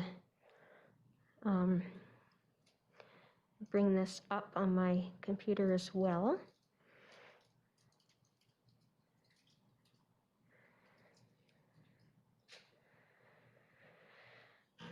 I have to find it again. Let's see. No, the background piece of this, but thank you.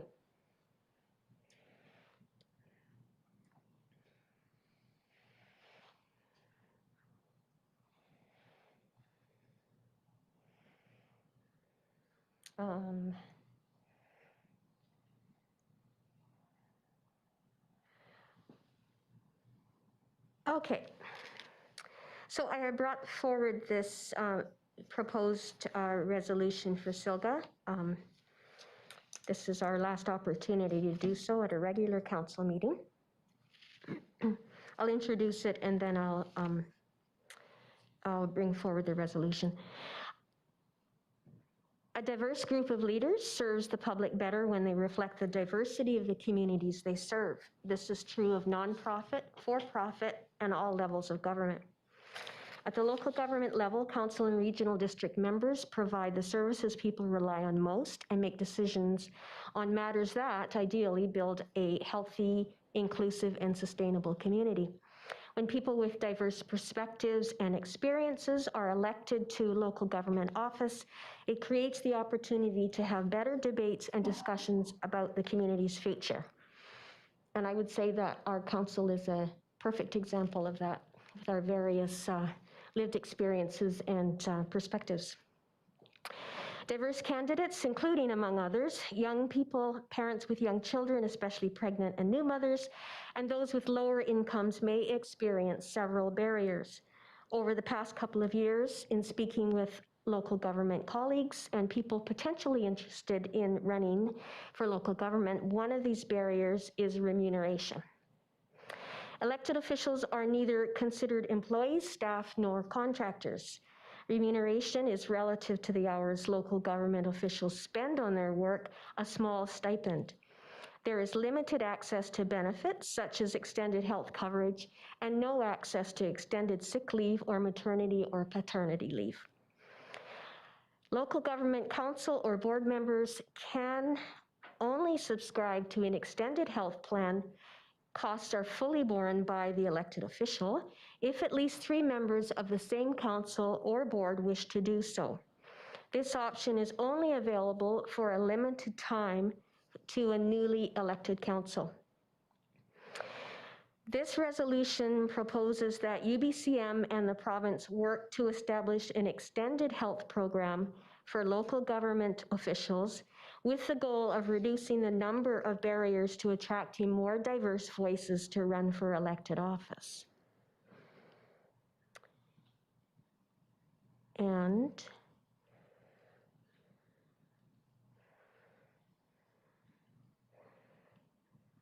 of course, now I can't find the resolution. Could I have you read the resolution out as I presented it? Thank you, Kendra. So the resolution reads, whereas one barrier to attracting a diversity of candidates to local government participation is the low compensation received by local government elected officials, and whereas benefits typically available to public servants at all levels of government are not readily available to local government elected officials, further widening the gap between elected officials and other public servants or private sector employees, be it resolved that the Union of British Columbia Municipalities work with the Province of British Columbia to establish an accessible benefits program for local government elected officials to support attracting diverse local government candidates. Thank you. Is there a seconder for that? Thank you, Councillor Traynor. And then further discussion or questions of me? Councillor Barkle. I know that, I think it was in Penticton one time, they brought forward the idea of benefits for council, and it wasn't well received by the public. But regardless of that experience in that community, I really think it is a good idea. I have full benefits. It's not in my self-interest, but I think that the more you can do to attract the full range of the demographics of a community, the better. I know that a recent, I was corresponding with a counselor from another community and noted that they had 7 candidates for 6 positions on their council. And, you know, that just doesn't provide choice. And in a democracy, the only losers at an election are the public if they don't have the choice. So I support this. Thank you, Councillor Barkler. Anyone else? Councillor Trainer. Yeah, I think that this is a good idea. I was once talking to a mom in Summerland, and I asked her, she had a lot of ideas about council, and I said to her, well, why don't you run in the upcoming election? And she said to me, are you crazy? I have 2 little kids and I wouldn't be able to afford it. And so I think that, you know, for people in their 30s, 40s, and 50s, who want to run, they want to, but they can't necessarily afford to, because this position doesn't pay enough for you to be able to do it without having another job or having a spouse that works and earns enough money to support you. Especially if you have kids, it's pretty difficult. I'm lucky that I have my parents close by that can really help out. But if I didn't have them, I wouldn't be able to afford childcare to come and do this job. So I think that it's worth discussing, and it's worth seeing what the provincial government has to say. And you know, people that run and get elected can opt out if they want to. You know, it's up to everybody, their own individual choice. But to have that choice, I think, would attract more people to consider running. And I think it is really important to have people of all ages on council. You know, we have people of all ages in our community, and we all need to be represented at the table. So I think it's a good idea. Thank you. Councillor Van Elfen. Just for clarification, 30s, 40s, and 50s, you might want to include 60s, because if you think I've got a truckload of money hiding somewhere, you're sadly mistaken, because I do this for not that reason, but I agree with Madam Mayor and others at the table. I'm a farmer. I got zero, nothing. I don't have dental. I don't have medical. I don't have extended medical. You know, I know someone recently that has had a huge medical issue in their life who was able to collect extended medical, and then to be able to go back on graduated work, back to work process. I recall having a heart attack, 5 bypasses. Nobody paid me nothing. You know, and I'm not whining. That's not the point here, but who wants to do this job? Like, really, if you know, I've had lots of people come up and go, are you kidding me? You know, for what we're given in, you know, our stipend per month. Like, I would be happy with that, but I'd be happier if I had the ability to have some medical and dental coverage. That's about all I got to say. Thank you for bringing it forward. You're welcome. I had a discussion with a young man, let's see, would have been 26 before the last election, 25 maybe, before the last election. And he was really interested in putting his name forward. And I thought, you know, a young man that grew up in Summerland, this would be great to have another young voice on. So thank you, Councillor Trainer and Carlson, to have another young voice on council. But he said, I can't survive on that stipend. So, you know, I know that council is in more or less determines the remuneration, whether it's through a remuneration committee or whatever, but we don't have any chance of this extended health benefits. And if anything, the pandemic has shown us all of the ramifications of health things that you don't really think of that can go awry. So anyways, that's why I brought this forward, and I appreciate the comments that councillors have made. Councillor Van Alphen. Thanks. Just wanted to point out, Madam Mayor, that you not signaled out, but you pointed at Councillor Trainer and Councillor Carlson as young. And I just want to, I'm young at heart. Thank you. Yes, yes, because you have a new one. If there's no further discussion, I'll call the question. No, sorry, that we haven't talked about bringing this forward to Councillor Trainer. I just wanted to add to, I think it's important that this comes from the province too, because I think when individual communities make decisions about this kind of stuff, then they can be picked on or can, you know, and I think that if things are the same across the board for all communities, then it just makes it easier, you know, and then everybody's on the same page, no matter where you run in the province, you know, you're gonna, you know, you're either getting benefits or you're not, you know, what wage you're getting, and so I just think that's really helpful when the province provides its support or some guidelines so that it's just the same for everybody and makes it more fair.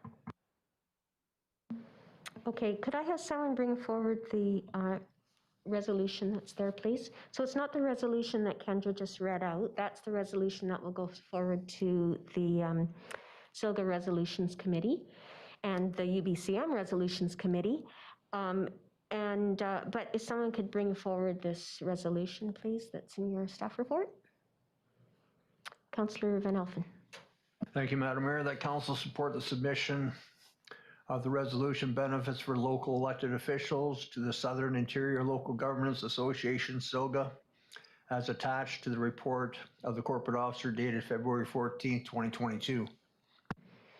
Thank you. Seconder, Councillor Trainer. All in favor? Great, thank you. Thanks very much, Council. And on to 7.7 before a break, appointment of the Chief Election Officer and Deputy Chief Election Officer for the 2022 general local election. Thank you, Madam Mayor. So as the local general election is being held this October 15th, legislation requires that a chief election officer and deputy chief election officer be appointed by council for the purposes of conducting an election. It is the recommendation that for the 2022 general local election that the corporate officer be appointed as the chief election officer and the deputy corporate officer be appointed as the deputy chief election officer. Okay. Are there any questions? Could I have someone bring forward the recommendation, please? Thank you, Councillor Van Alphen. Thank you, Madam Mayor. That Kendra Kinsley, corporate officer, be appointed as chief elections officer for the 2022 general local election, and that Dallas Close, corporate service coordinator, be appointed as the deputy chief elections officer for 2022 general local election. Thank you. Seconder, Councillor Patton. Further discussion? All in favor? And none opposed. Great, thank you. Okay, let's take a break until 3 o'clock, and then we will go back to 7.4.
Council. Thank you for being back at 3 o'clock.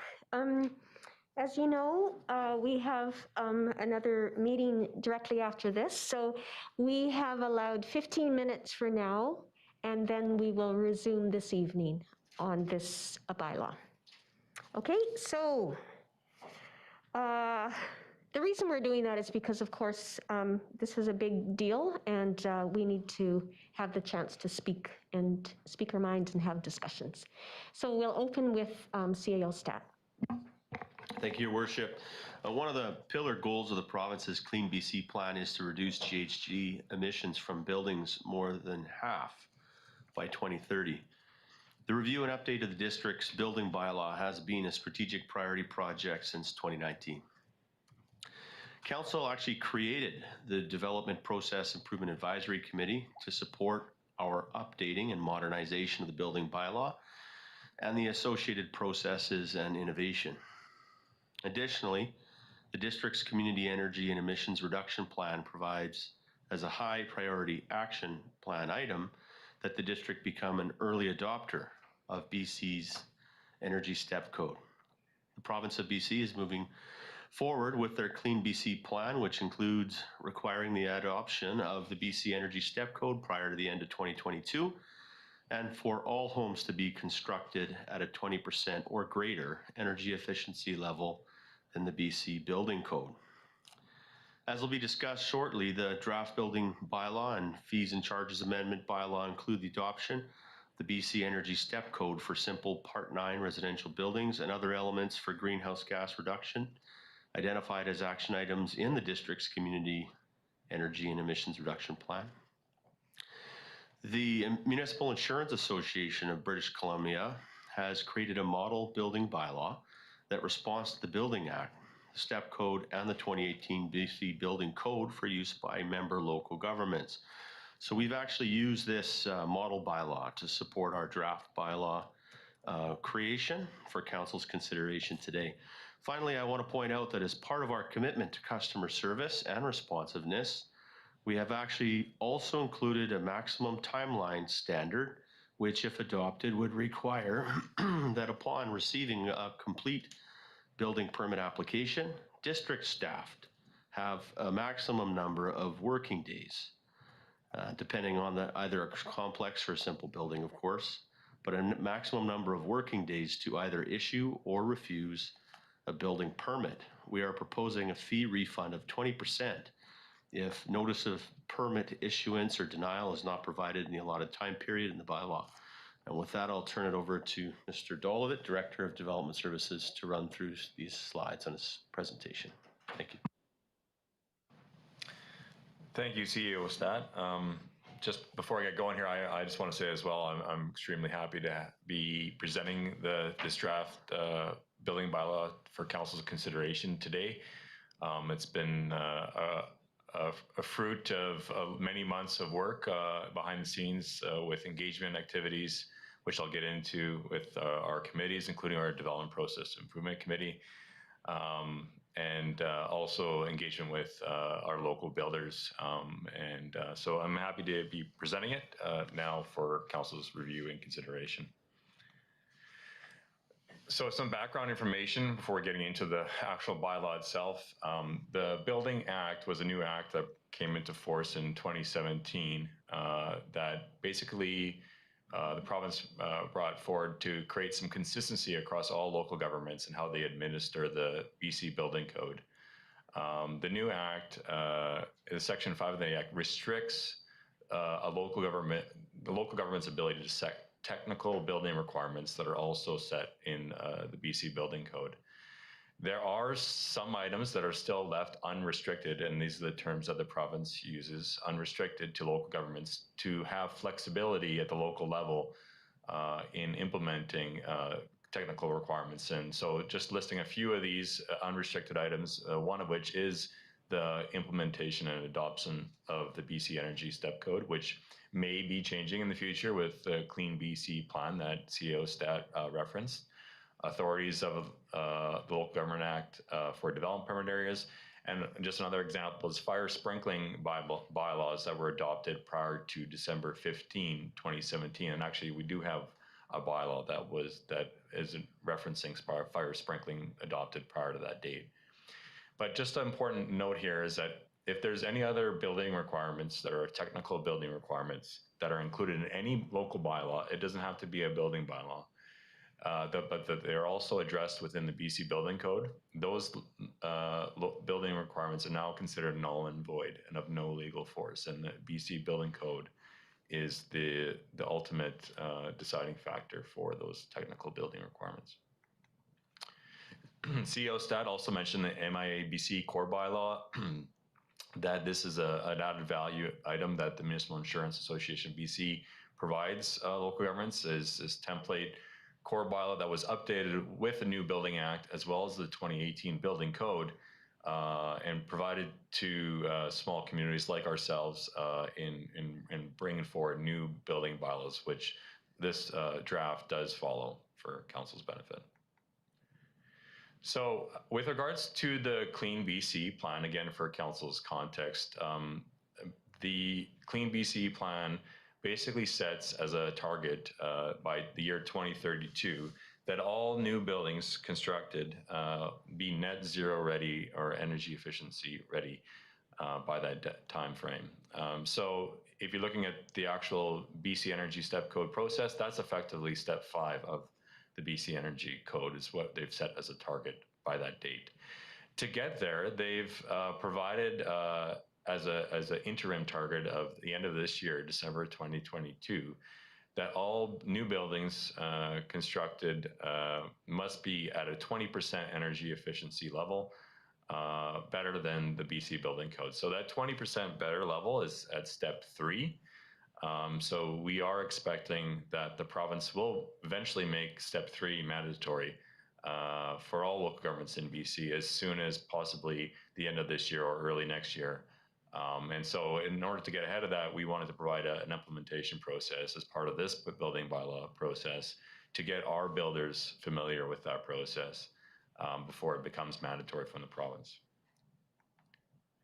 So some additional background for Council's information purposes. We've had a number of points in time we brought forward this topic for Council's consideration, and starting as early as right after the election of this Council, there was a direction to consider the engagement of the BC Energy Step Code in the fall of 2018, and then further to that, the notice of consultation was provided to the province. My predecessor came shortly thereafter in June of 2019 and came forward with a draft version of a new building bylaw and presented that to Council on June 24th and was requesting first reading at that point in time, if you remember. At that meeting, Council decided to defer providing first reading and ask that there be more public engagement completed. And that ultimately led to the initiation of the Development Process Improvement Advisory Committee as a key stakeholder committee for this bylaw review process in early of 2020. There was a period of time, again, that the bylaw wasn't actively pursued to be worked on until August of 2021, where the project was reinitiated by myself with Council under a new project charter, as well as a new public engagement plan that was followed since that time frame to get us to this point in time. So in terms of public engagement, what have we done since August? We initiated engagement activities in early September. We first off started right away actually having some webinars in September in partnership with the RDOS. The RDOS was going through their own implementation and consultation process for the BC Energy Step Code. So it kind of, the timing lined up well and to partner with the RDOS on a lot of our engagement activities. We went forward with a builders survey. That was a public survey that was open September 15th to November 1st, which I think attachment number 9 of your Council package provides the results of. A builders breakfast event was held at the George Rieger Arts and Cultural Center in the morning, which we had some great engagement and discussion from our local builders at that event. We've had meetings separately with Canadian Home Builders Association, the South Okanagan chapter, about our building bylaw process, as well as our potential adoption of the BC Energy Step Code. And then finally, we've wrapped up all of that engagement results, and we've had a number of meetings at the Development Process Improvement Committee to present the engagement results from our surveys and also get their feedback on what elements of the survey results should be incorporated into the draft building bylaw that's before you today. So in terms of the actual engagement survey results, just to summarize, there's a few questions in there that you can look at specifically, but to summarize some of the responses back from the survey, that most people were in support of the district becoming an early adopter of the BC Energy Step Code, starting with either the step 1 level or even jumping right up to step 3 in recognition that a lot of other jurisdictions are already at that level, and we're playing catch up in comparison to a few other jurisdictions. There was also some support for small farm buildings, above ground pools, temporary buildings, and also shipping containers being exempt from requiring a building permit, which is part of the draft bylaw. There was support for building code leniency for downtown buildings, which was another element that we've tried to address in the draft bylaw. Also support and lots of discussion at the Development Process Improvement Committee on this topic as well, of a reduced inspection schedule of our building officials for projects that are relying on professionals. And by professional, just so that for those that don't know what we mean by that, it's either an architect or an engineer that's on file, on record as part of that building permit process. If we are taking letters of assurance from that professional, we're going to rely on those letters of assurance and the field reviews of that engineer or architect versus us actively inspecting that project. And then finally, there was support from the survey results on a mid-construction report fee rebate, which would be part of the step code implementation process, which I'll get into.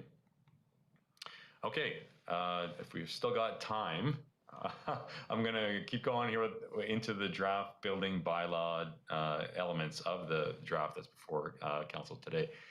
So a big goal of the draft building bylaw was a regional consistency and collaboration from our other regional partners, such as the City of Penticton and the RDOS. We've started, as part of this process, engaging regularly together with the building community, which is a positive, and we want to continue doing that as well as we move forward with education opportunities for our builders as we roll out the BC Energy Step Code through partnerships with the city and the RDOS. Just for council's information, the City of Penticton was one of the earliest adopters of the BC Energy Step Code in the Okanagan Valley. They've adopted step 1 for a few years now, and they've just recently, last spring, they moved forward to requiring step 3 as a mandatory requirement for all Part 9 residential buildings within their jurisdiction. The RDOS already mentioned undergoing their own consultation. Will be presenting their own draft bylaw amendments soon to reflect the early adoption of the BC Energy Step Code. And in terms of the draft bylaw prepared itself, consistency was recognized by staff as being very important for a number of reasons. One, for our local builders themselves. If they're building in the City of Penticton or the building in the RDOS, and then they come to the District of Summerland with a project, we want to ensure that the expectations that we're setting within our building bylaw are going to be consistent from what they've experienced at the city or the RDOS or Peachland or even Kelowna as well. So for that reason, we tried to maintain a lot of consistency with the types of processes and requirements that these other jurisdictions are doing. As well as something that's been flagged as important to the Canadian Home Builders Association is to try to maintain consistency across all our local government jurisdictions.